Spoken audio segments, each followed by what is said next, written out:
Hotel taste కాదు, అమ్మ చేతి రుచితో చేపల పులుసు ఎలా చేయాలో చూడండి. చేపల కర్రీ థిక్‌గా, టేస్టీగా రావాలంటే ఇలా ఒక్కసారి ట్రై చేయండి.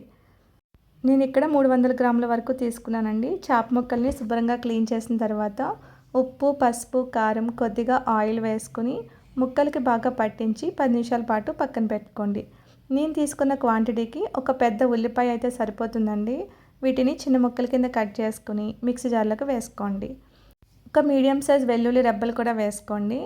అందులోనే 3 స్పూన్ల వరకు ధనియాలు, 1 స్పూన్ వరకు జీలకర్ర వేసి వీటంతటిని కొంచెంగా వాటర్ వేసుకుని మెత్తగా మిక్సీ పట్టుకోండి. వీటిని ఒక కప్లోకి తీసుకుని పక్కన పెట్టుకోండి. పెద్ద నిమ్మపండు సైజ్ అంతా చింతపండు తీసుకుని వేడి నీటి వాటర్లో వేసుకుని ఒక 15 నిమిషాల పాటు నానబెట్టుకోండి. ఇలా హాట్ వాటర్లో వేయడం వల్ల మనకి పల్ప్ అనేది చాలా త్వరగా వస్తుంది. 2 టమాటాస్ని కూడా మిక్సీ పట్టుకుని పక్కన పెట్టుకోండి. బౌల్లో తగినంత ఆయిల్ వేసుకుని చిటికెడు మెంతులు వేసి అందులోని కట్ చేసిన పచ్చిమిర్చి వేసి బాగా ఫ్రై చేసుకోండి. ఇక్కడ పచ్చిమిర్చి కారం లేనివైతే ఒక 8 వరకు తీసుకోవచ్చండి. ఇవి కాస్త ఫ్రై అయినాక మిక్సీ పట్టిన మసాలా పేస్ట్ వేసి బాగా ఫ్రై చేయండి. మంటని మీడియం ఫ్లేమ్లో పెట్టుకొని నాన్ స్టాప్గా ఫ్రై చేస్తూ ఉండాలి. అందులోనే ఒక 2-3 రెమ్మల వరకు కరివేపాకు వేసి ఫ్రై చేయండి. ఆనియన్ పేస్ట్ అనేది బాగా మగ్గాలన్నమాట. సో ఆయిల్ తేరే వరకు మగ్గించుకోండి, మంటని లో ఫ్లేమ్లో పెట్టుకొని. సో ఇలా మనకి ఫ్రై చేయడానికి ఒక 10 నిమిషాల పైనే పడుతుందండి. ఈ మసాలా పేస్ట్ ఎంత బాగా మగ్గితే అంత టేస్టీగా ఉంటుంది పులుసు అనేది. అందులోని 1 స్పూన్ వరకు అల్లం వెల్లుల్లి పేస్ట్ వేసి పచ్చివాసన పోయే వరకు ఫ్రై చేసుకోండి. తగినంత సాల్ట్, కారం, కొద్దిగా పసుపు వేసి బాగా ఫ్రై చేయండి. ఆల్రెడీ ముక్కల్లో వేసాం కదా, చూసి వేసుకోండి. అండ్ అల్లం వెల్లుల్లి కూడా కొంచెంగా వేసుకోవాలి. మనం వెల్లుల్లి కూడా మసాలాలో వేసాం కదా, దాంతోపాటు ఇందులో కూడా వేసుకోవాలండి. నెక్స్ట్ అందులోని మిక్సీ పట్టినటువంటి టొమాటో పేస్ట్ కూడా వేసుకుని బాగా ఫ్రై చేయండి.